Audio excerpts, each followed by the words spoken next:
akhirnya kita bisa ketemu di awal tahun 2023. Aduh, Jumat pertama ini. Tema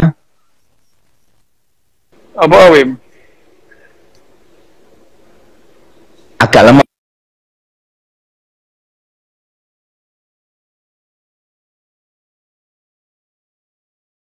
Halo. Waduh. Halo, kenapa, Wim? Iki kok mulai. Halo. Kayaknya ya sempat terputus, soalnya mungkin koneksiku agak jelek karena di sini masih hujan, ini masih gerimis-gerimis terus dari tadi. Jari ini Brin niku apa cuaca es krim. Cuaca es krim. Ya. BMKG. Iya, ada es krim. Cuaca es krim jari ini. Itu nama produknya apa, Dok? Suemi. Kira-kira Suemi itu. Ya wes, oke. Ini, Dok, bahas tentang darah. Darah. Salah satu bagian tubuh, darah.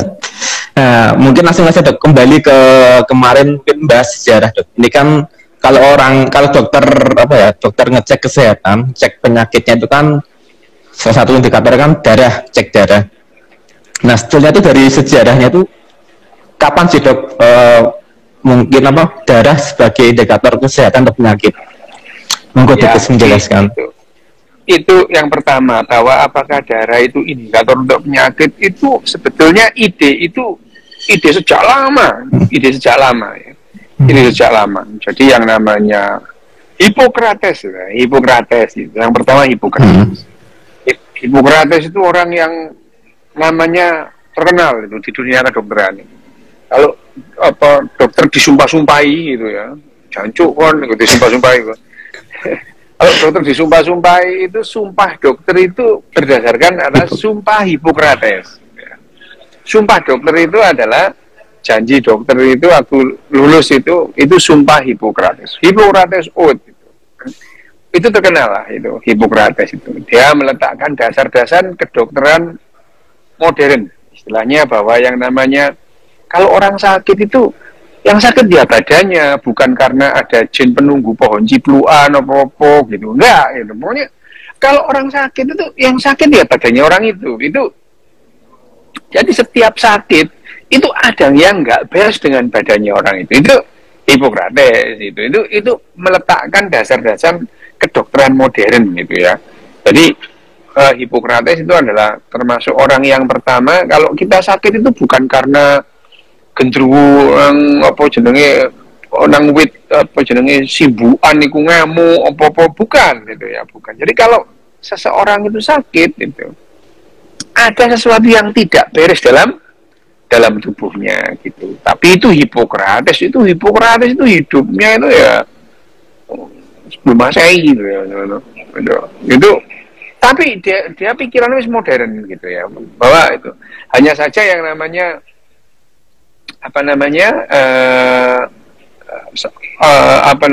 waktu itu ya, waktu itu yang waktu zamannya Hippocrates itu ya, kemampuan atau pengetahuan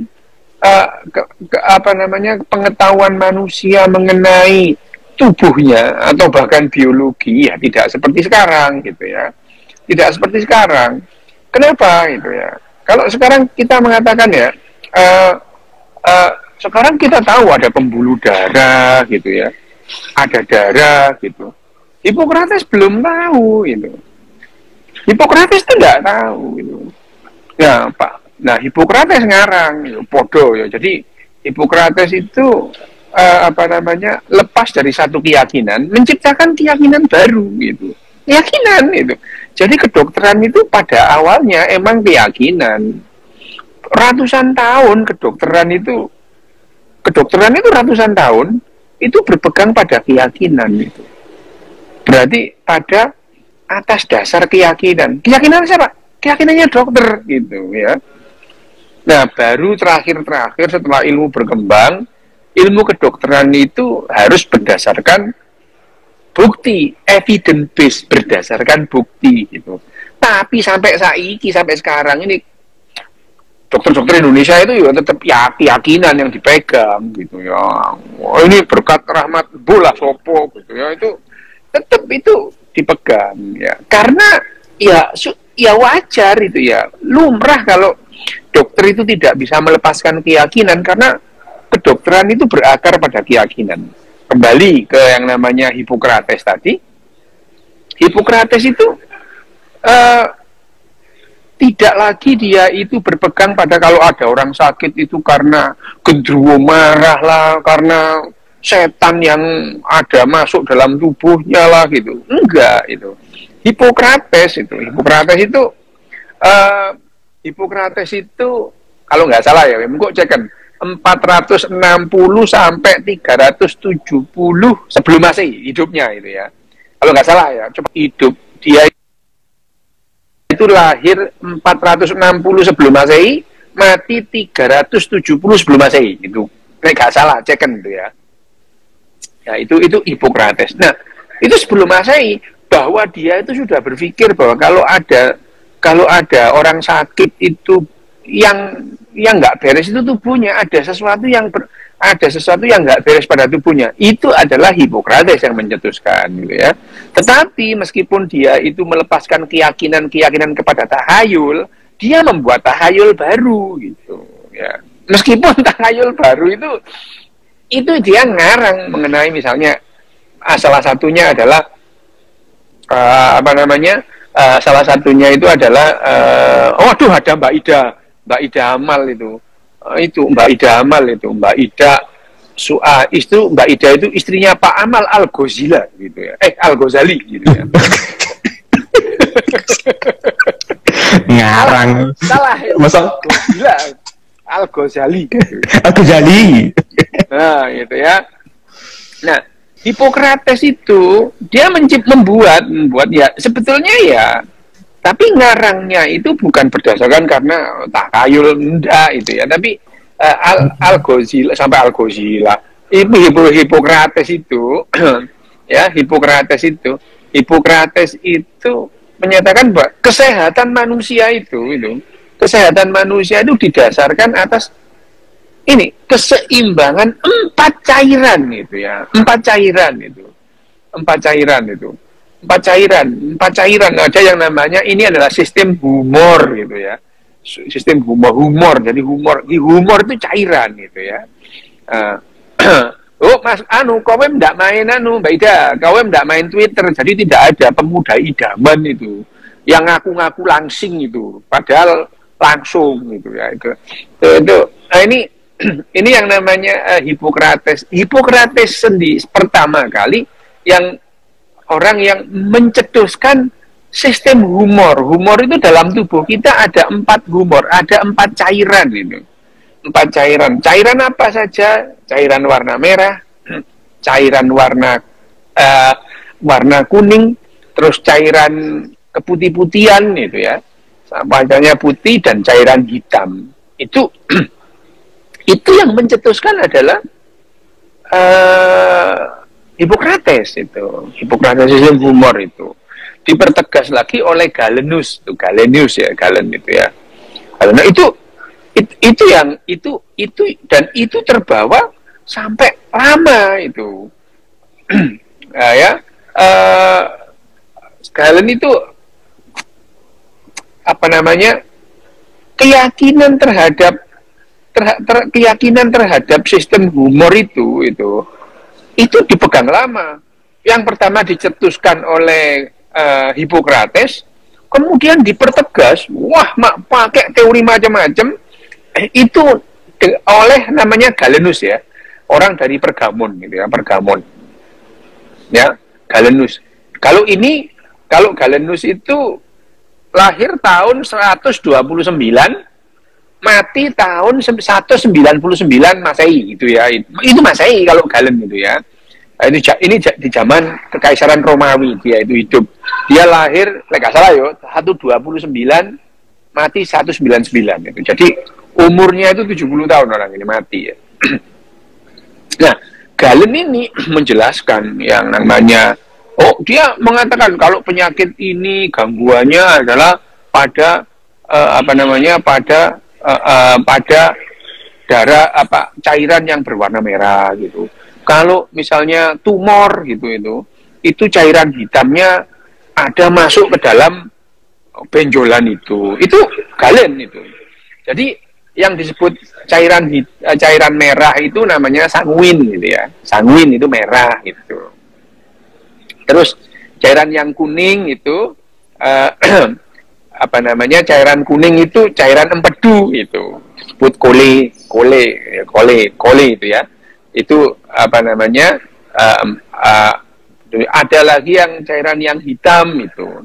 Cairan hitam. Nah, terus yang putih itu plekmon itu. Plekmon itu putih itu. Kayak itu loh, umbel itu loh. Umbel itu plekmon itu.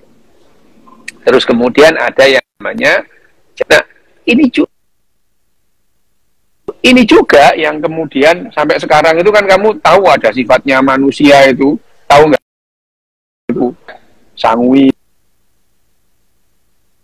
Ini siapa lagi?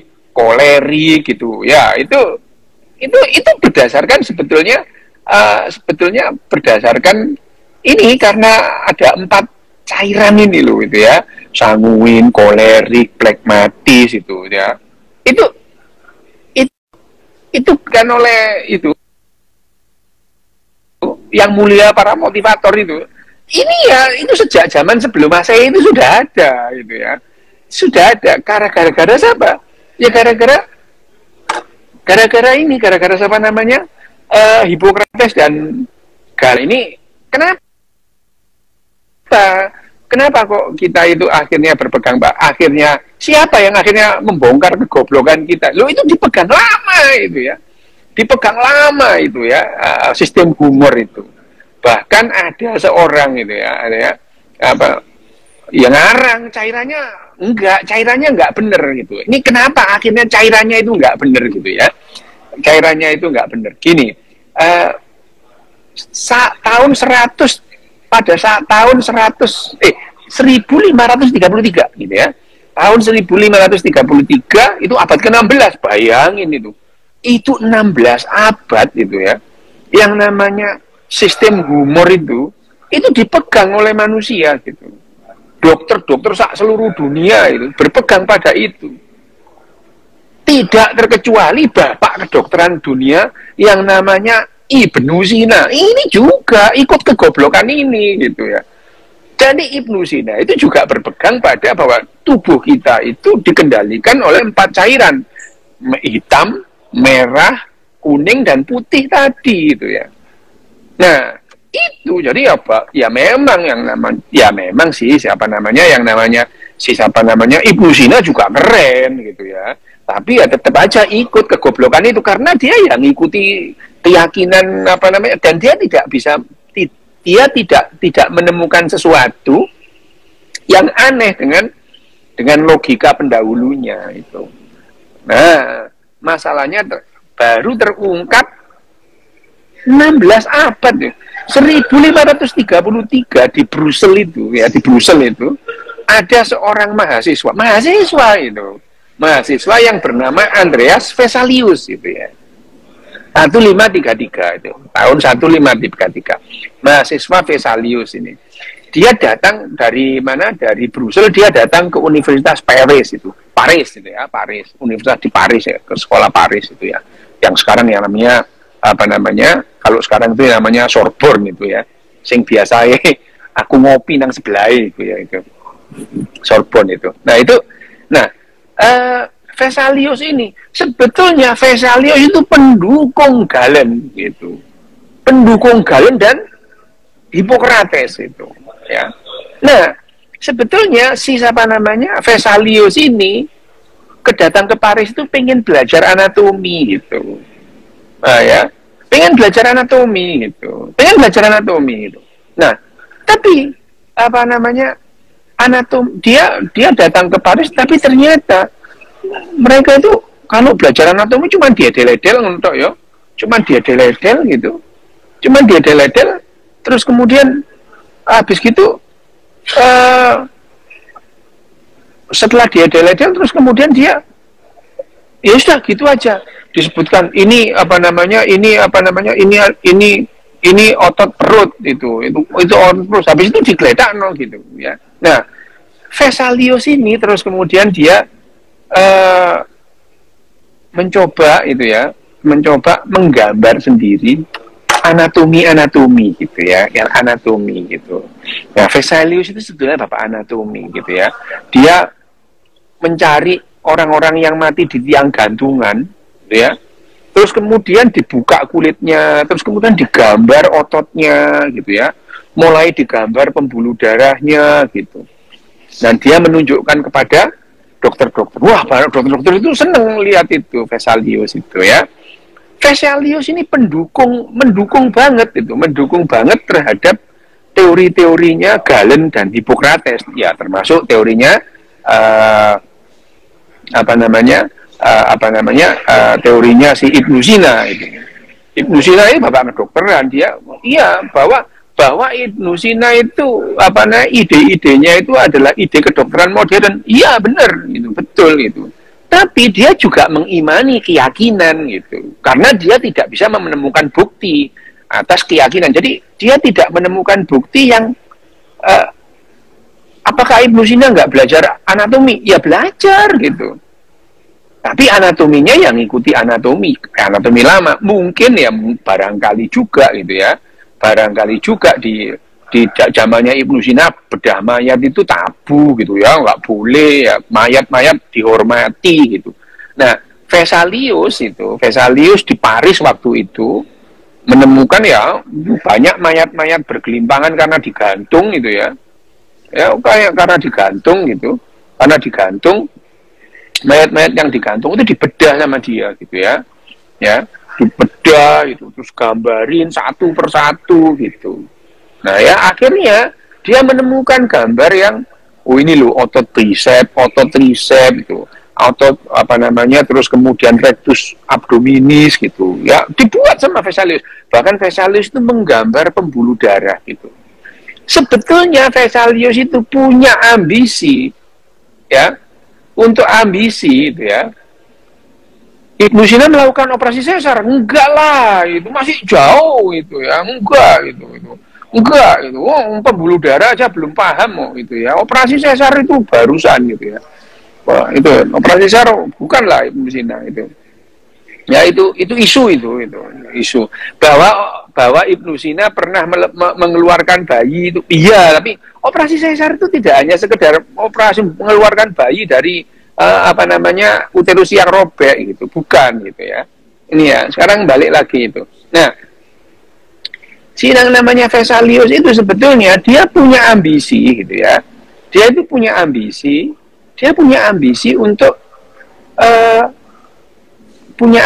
untuk mendukung teorinya Galen dan Hippocrates itu ya. Dia mendukung. Jadi dia membuat Nah, dalam proses pendukungan itu dia itu mendapatkan sesuatu yang diyakini oleh pendahulu-pendahulunya itu ternyata tidak ada gitu. Apa yang tidak ada? Cairan hitam itu. Ya, cairan hitam itu enggak ada. Dia menemukan cairan merah. Oke, yang namanya darah. Dia menemukan itu gitu. Terus yang disebut cairan-cairan kuning, dia menemukan yang namanya cairan empedu. Ini kuning ini gitu ya. Itu ya cocokologi juga sih sebetulnya gitu ya. Terus kemudian plekmon atau umbel ya, lendir itu.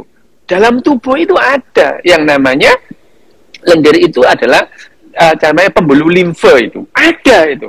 Tapi Vesalius tidak menemukan cairan hitam itu. Nggak nemu itu. Ya, meskipun dia itu tidak membantah gitu ya. Tidak membantah yang namanya, tidak pernah membantah istilahnya, wah ternyata Galen salah, itu Hippocrates salah itu. Enggak juga gitu ya. Enggak itu. Tapi akhirnya dia mengubur proyeknya untuk mendukung Galen dan Hippocrates itu. Karena dia tidak melihat itu. Nah, belakangan usut punya usut gitu ya. Yang disebut cairan hitam itu adalah darah yang keluar dari pembuluh darah. Itu akan menghitam itu. ya itu yang apa namanya, itu yang jadi awal dari yang namanya apa namanya, awal dari orang itu mengetahui ada pembuluh darah gitu ya. Awal dari pembuluh darah. 100 tahun kemudian baru yang namanya William Harvey itu menemukan apa namanya apa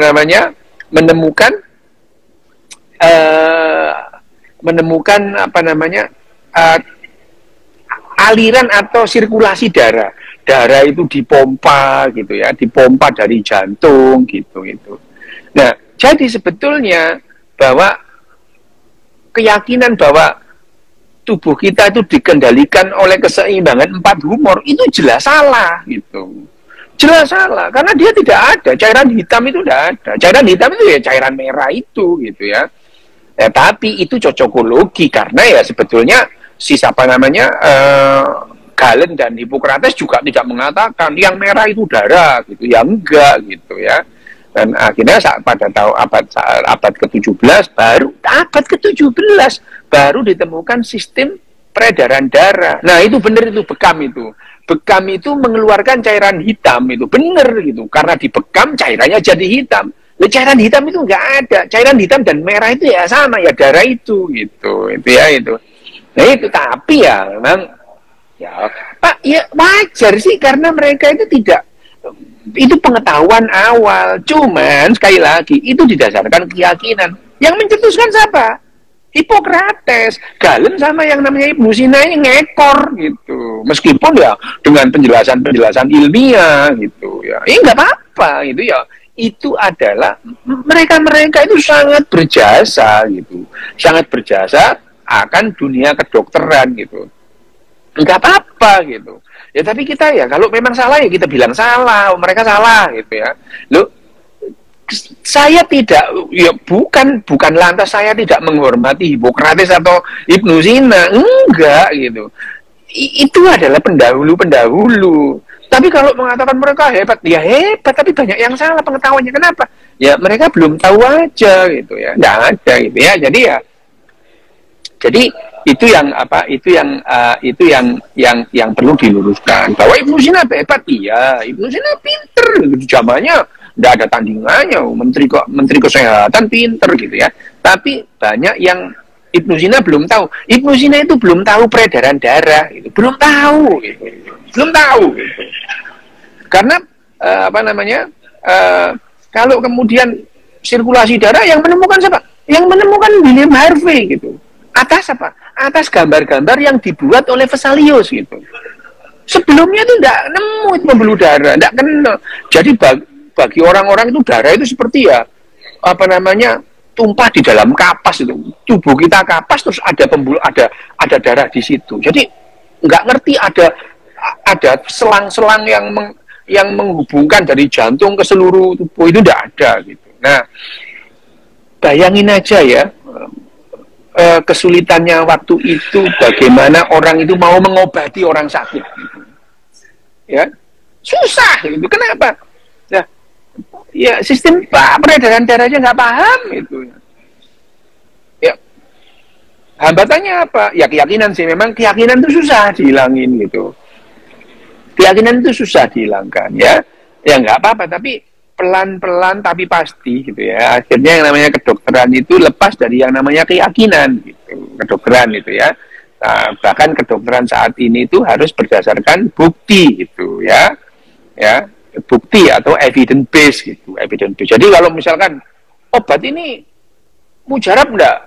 Ya, mujarab. Buktinya apa? Ini loh penelitiannya dari sini-sini sekian persen orang sembuh, sekian, bukan langsat ini. Obat ini insya Allah akan membuat kamu sembuh lah. Oh, itu kan keyakinan namanya gitu ya.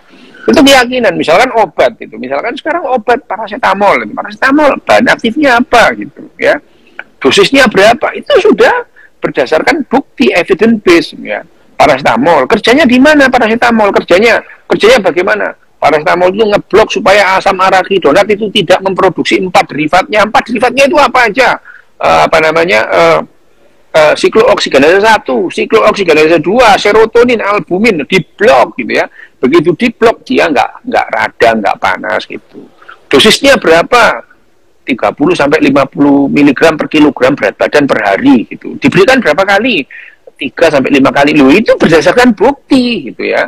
Itu berdasarkan bukti, bukan keyakinan gitu, bukan kabar gembira, kulit manggis sekarang ada ekstraknya itu. Loh, kerjanya gimana? Insya Allah loh, kok insya Allah gitu. Ini bukan berdasarkan bukti gitu. Nah, kedokteran ini ratusan tahun, ribuan tahun itu berdasarkan keyakinan gitu.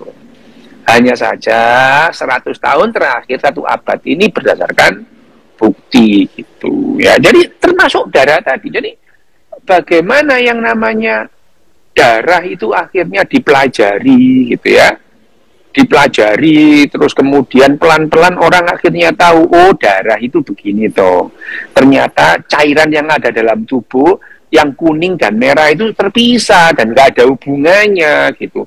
Dan tidak ada yang namanya keseimbangan antara misalnya cairan empedu dan cairan cairan merah. Gini loh ya, bahwa oh ternyata ada cairan kuning gitu. Itu karena yang namanya Vesalius itu mengiyain aja, mencari, mau itu mencari. Padahal itu tidak ada hubungannya itu ya. Tidak ada. Kita itu keseimbangan antara cairan empedu dan darah. Nggak ada. Cairan empedu cuma saupli gitu ya. Tuh tugasnya cairan empedu sangat berbeda dengan tugasnya darah gitu. Fungsinya cairan empedu sangat berbeda dengan fungsi ya, sangat jauh fungsinya dengan darah itu. Jadi tidak ada sistem humor itu 100% salah itu. Tetapi itu dipegang ribuan tahun. Jadi yang namanya akupuntur, akupressor, bekam itu semua didasarkan atas sistem humor tadi itu. Lah setelah sistem humor itu tidak ada, lah ya semua itu nggak ada manfaatnya sih sebetulnya. Orang dasarnya salah kok itu ya. Itu darah. Nah, sejak dulu meskipun pemahaman tentang darah itu salah, bahwa kalau ada seseorang sakit itu darahnya yang bermasalah, itu adalah keyakinan dulu, tapi tidak semuanya salah gitu ya, bahwa darah itu kalau diperiksa itu bisa memberikan petunjuk sakitnya itu apa gitu loh ya. Itu jadi kemudian orang itu akhirnya tahu, misalkan ada yang namanya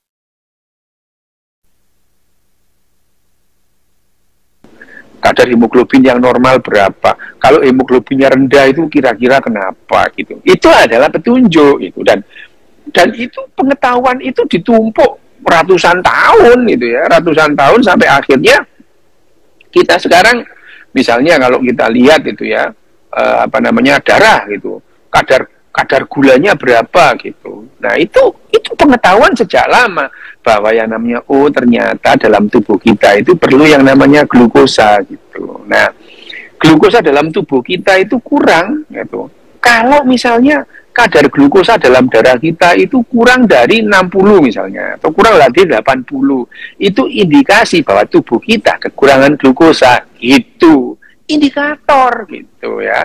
Jadi bahan-bahan yang ada dalam darah itu akhirnya bisa mengarahkan dokter untuk mendiagnosa gitu ya, mendiagnosa itu adalah itu. Tapi apakah ada penyakit-penyakit yang mengenai darahnya itu sendiri? Artinya emang penyakitnya penyakit darah? Ya ada, contohnya hemofili gitu ya, darahnya nggak bisa beku gitu ya. Itu salah satu contohnya gitu. Nah, misalkan anemia itu kan penyakit karena darah. Iya, anemia itu misalnya, anemia itu adalah menggambarkan yang namanya anemia itu kadar hemoglobin yang rendah, itu anemi gitu ya. Tapi anemia apakah pasti darahnya? Ya belum tentu gitu ya. Kamu cacingan misalnya ya, itu bisa anemia gitu ya. Anemia itu bisa karena cacingan gitu. Karena misalkan karena TBC, bisa nggak? Nggak bisa gitu. Nah, tapi ya karena pengetahuan selama ribuan tahun, termasuk pengetahuannya tentang Hippocrates. Ya tidak semua yang dikatakan Hippocrates itu salah. Sistem humor itu sudah terbukti salah gitu ya. Sistem humor 4 cairan itu sudah terbukti salah gitu ya. Itu sudah terbukti salah gitu. Ya, yang baru ya tidak berpegang pada sistem humor tadi. Ya darah itu fungsinya ada untuk apa? Ya untuk mengedarkan makanan ke seluruh tubuh gitu ya. Yang lain-lain beda lagi. Misalkan tadi apa yang cairan kuning itu apa namanya empedu untuk pencernaan gitu ya, untuk pencernaan gitu ya. Itu tadi itu sejarah ya. Sejarahnya panjang kan. Memang kalau kita ngomong sejarah darah, bagaimana darah itu akhirnya dipakai sebagai cara bagaimana dokter itu mengetahui sebuah penyakit itu panjang ceritanya. Tapi ya tidak semua penyakit bisa dilihat dari darah. Enggak itu. Penyakit gila nggak bisa itu. Orang gila itu kamu periksa darahnya ya normal itu. Oh ini gila ini, darahnya normal. Enggak ada itu ya. Padahal kalau menurut teori humor, gendeng pun itu karena ini tadi ketidakseimbangan 4 cairan itu teori humor. Nah sekarang misalkan orang itu gila gitu, diperiksa darahnya ya nggak apa-apa darahnya gitu itu ya. Jadi tidak semua penyakit itu bisa dideteksi atau dicari petunjuknya dari kadar yang ada dalam darah, tidak semua. Tapi misalkan infeksi gitu bisa, tapi infeksi apa? Ya nggak tahu gitu ya. Tapi misalkan gini, ini kadar leukositnya atau kadar darah putihnya ini tinggi banget. Ini menandakan kemungkinan ada infeksi loh gitu, itu ya. Wes, apalagi wes itu pendahuluannya pertanyaanmu titik wis sak setengah jam luwe.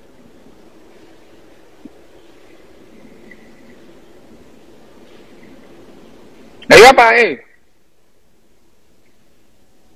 kan gak krungu suaramu hilang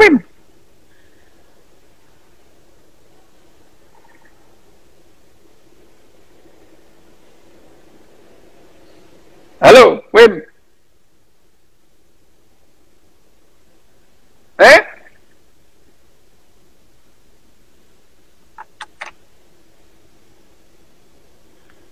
itu tadi ada yang nanya kalau golongan darah itu ditemukan oleh yang namanya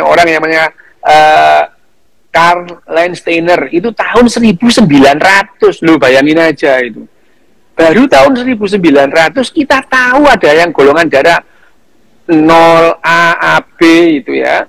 Itu A, B, AB itu baru tahun 1900. Bayangin aja. Ratusan tahun kita nggak kenal yang namanya. Nah, wis ono krusek-kruseke ono krusek-kruseke. Wis iku. Kon tak pikir moro. Tadi bisu kon tak pikir. Ini bisu. Tunawicara itu. Biasanya kalau dok, izinir tuh error dok. Wis tak unmute isih mute, tinggal ge. Ini dok, aku nemu tulisan. Sing mbok mut apa iki mau? Mut. Kok mut? Tak mut gelas iki beda. Nah, ini dok, aku nemu tulisan dok. Ya kan kenapa kok judulnya minum darah itu karena ada tulisan di BBC. Itu ya ada yang cerita dia ada suatu komunitas itu memang suka minum darah orang lain. Oke, ya. Nah, itu pertanyaannya adalah ketika kita minum darah itu mungkin darahnya kan nggak aja darah yang normal lah, nggak darah yang berpenyakit. Itu ada efeknya nggak dok bagi kita? Ya, no mem, warak. Kan ngombe darah. Warak iya. Ya apa gitu. Loh ya kan kamu makan didi apa saren ya? Warak kon ya apa sih?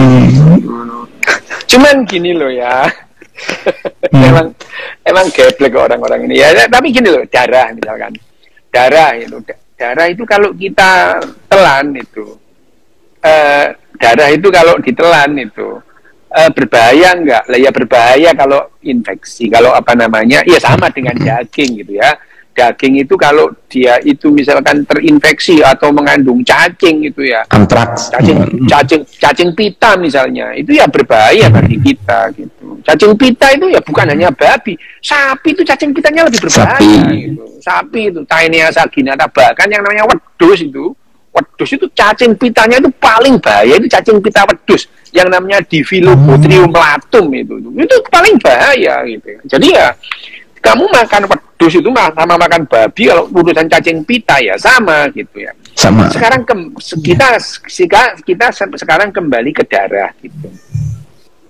Kalau darah itu terus kemudian kamu jadikan didih atau marus atau saren gitu ya. Dimakan. Ya enggak apa-apa gitu ya. Menurut kesehatan lo ya, ojo takon menurut primbon gitu ya. Lek menurut primbon, ono primbon sing melarang gitu ya. Primbon. Dilarang. Tapi ya itu ya itu. Gila nih, bentuk cacing pitanya yang paling gila nih memang Diphyllobothrium latum, cacing pitanya wedus itu paling gila nih lah itu, ya. Gila nih banget itu. Dan Diphyllobothrium latum atau apa namanya cacing pita yang ada dalam kambing itu paling mematikan itu, paling mematikan. Nah, kita kembali ke yang namanya darah tadi itu, minum darah. Sebetulnya minum darah itu ya sehat apa enggak? Ya tidak menyehatkan. Bahaya enggak? Ya enggak bahaya juga. Jadi ya sebetulnya minum darah itu ya darah itu pada dasarnya darah itu steril itu. Steril itu. Kalau kamu menemukan ada bakteri dalam darah, berarti orang itu terinfeksi gitu ya. Sama dengan air kencing gitu. Ya, sama dengan air kencing. Air kencing itu steril itu. Kalau kamu menemukan satu aja bakteri itu, berarti di situ ada apa namanya, ada infeksi gitu. Berarti air kencing boleh diminum loh ya. Air kencing itu pada dasarnya itu adalah racun yang tidak pembuangan loh, malah mbok ombe loh, gendeng apa gitu ya. Tapi kalau misalnya darah dimakan menimbulkan penyakit enggak? Sepanjang darahnya itu tidak terinfeksi, lah ya enggak apa-apa itu. Enggak apa-apa itu. Kamu pada dasarnya kalau kamu makan liver atau hati ayam itu, kamu lu itu di dalam banyak darahnya itu.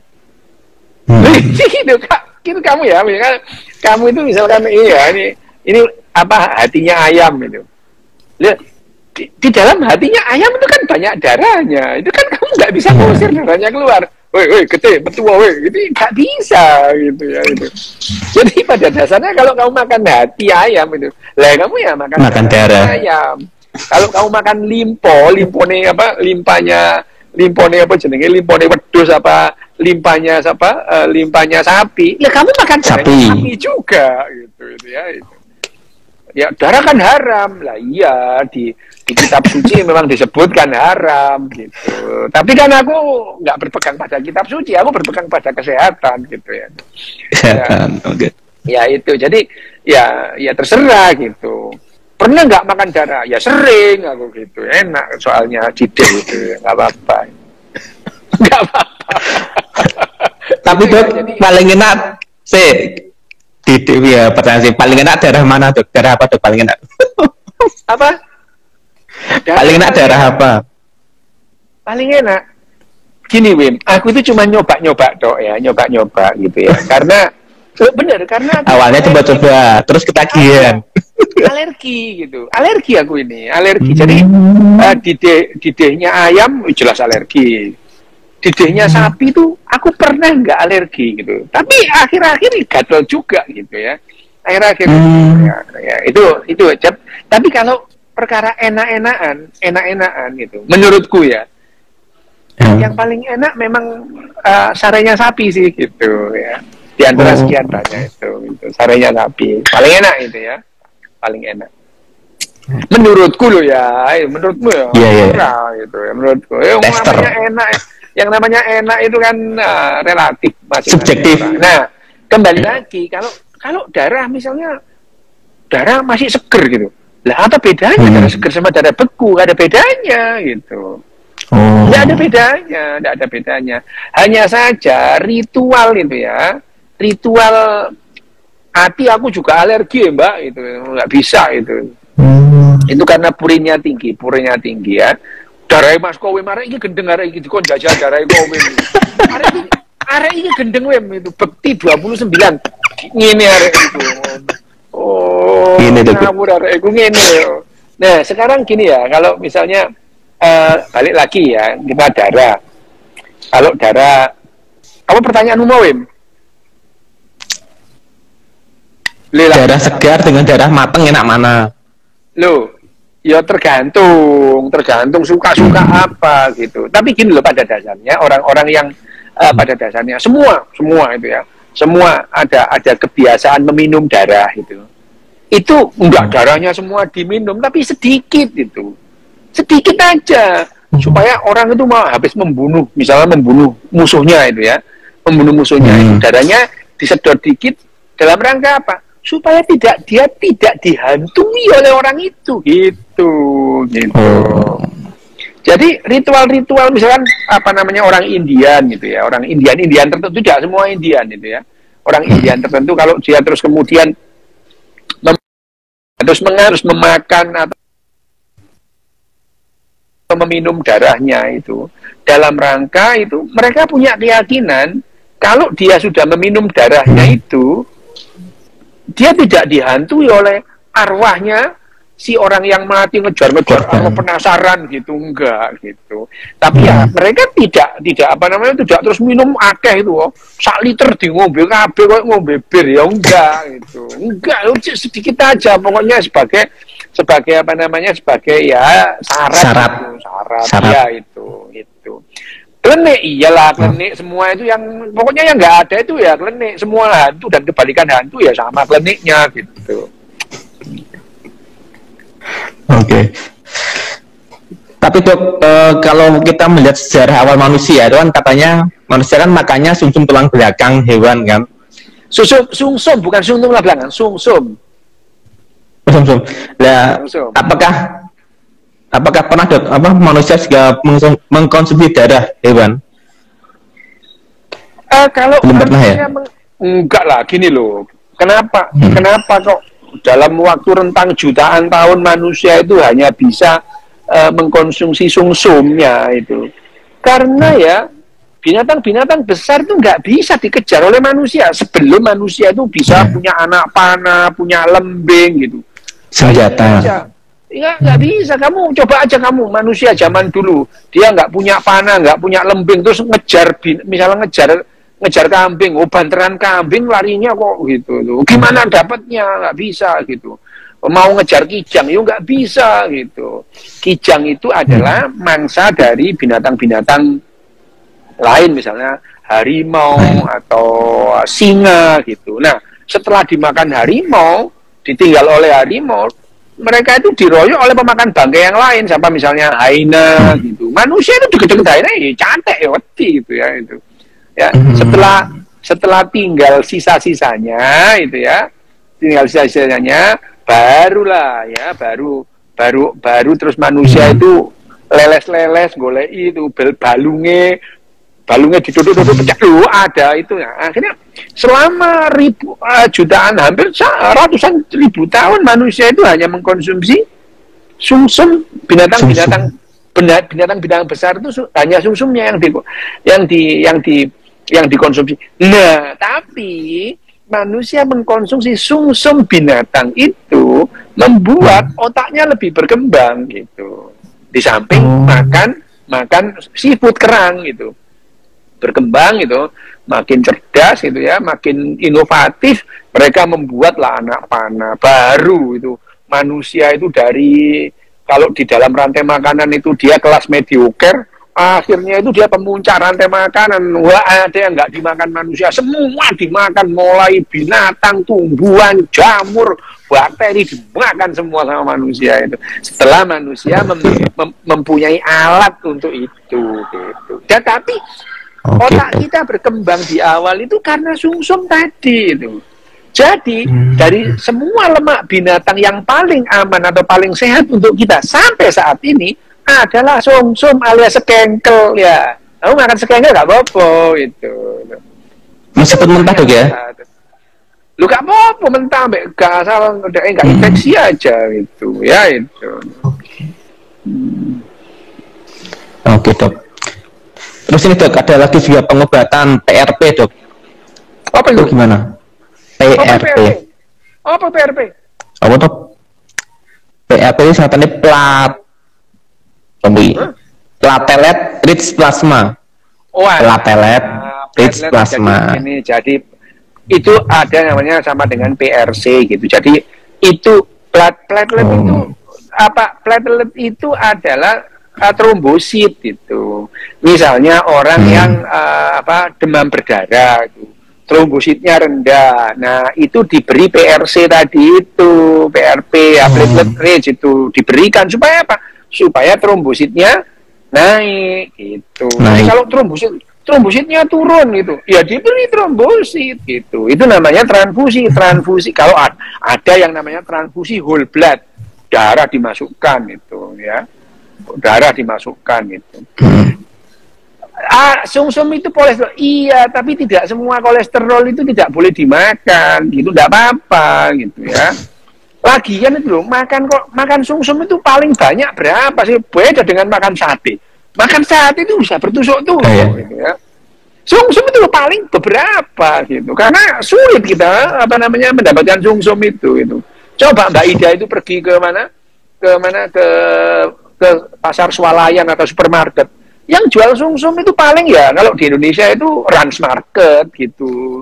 Di Hero nggak ada, susah itu. Dan jumlahnya sumsum binatang itu sedikit banget dibandingkan dengan lemaknya itu, lemak orang itu. Jadi kita makan sumsum itu, coba aja misalkan ke warung steak yang menjual sumsum itu. Ikut titik banget 2 sendok entek gitu yeah. Apa-apa ya. Sedot habis. Iya, entek gitu. Enggak apa-apa itu. Kan kita itu bisa terkontrol kalau kita makan itu. Wis balik ke pertanyaannya Kowim. Ya, yang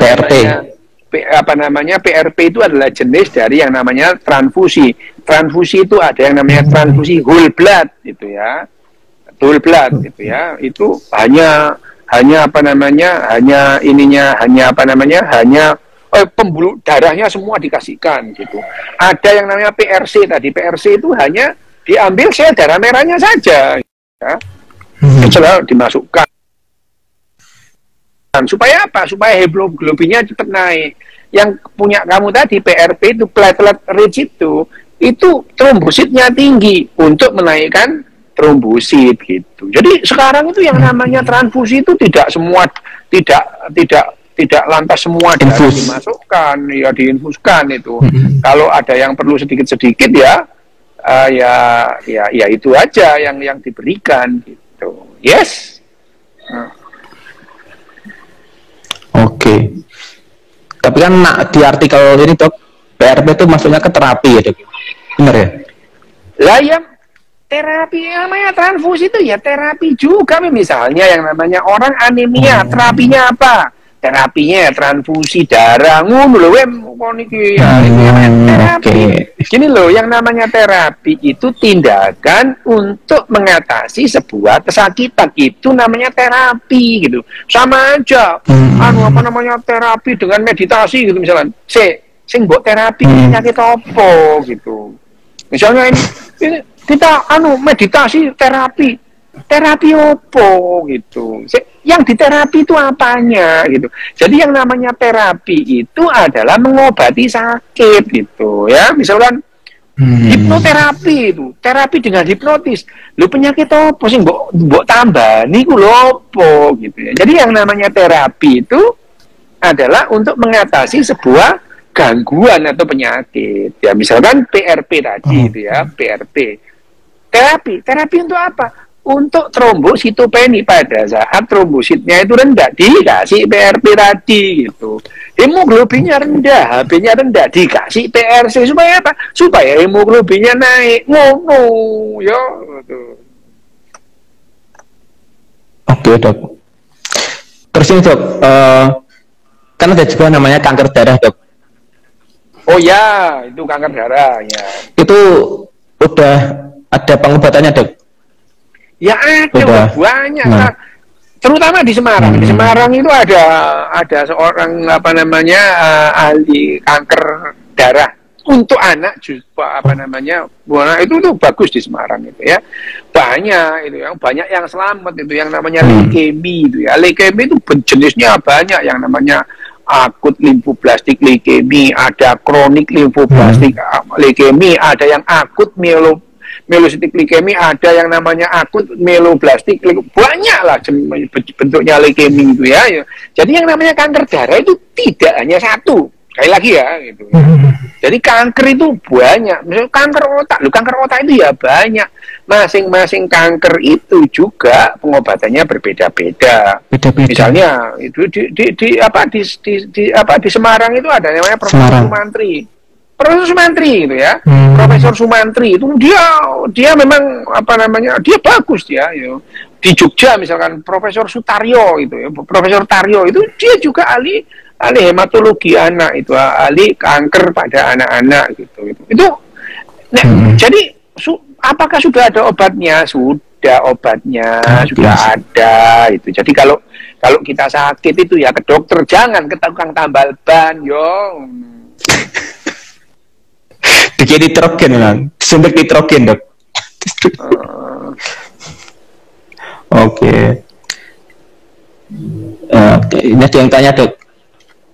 Pertanyaan nih. Aduh.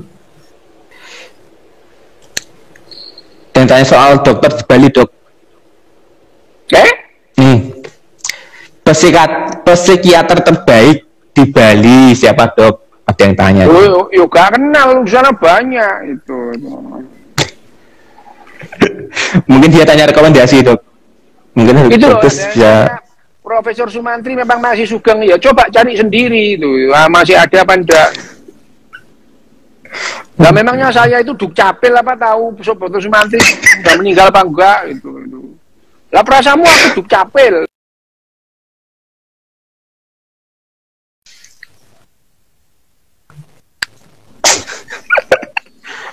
Yes. Oke, Dok. Udah mau habis, Dok, waktunya, Dok. Ya wes, iki. Halo. Oke. Ya wes, besok Dokes kan yo. Besok Dokes live lagi kan? Besok, oh iya besok sama si dia. Oke. Ya udah, Dokes, selamat malam. Terima kasih untuk malam hari ini. Terima kasih semuanya. Yuk, selamat malam. Salam bahagia untuk kita semua.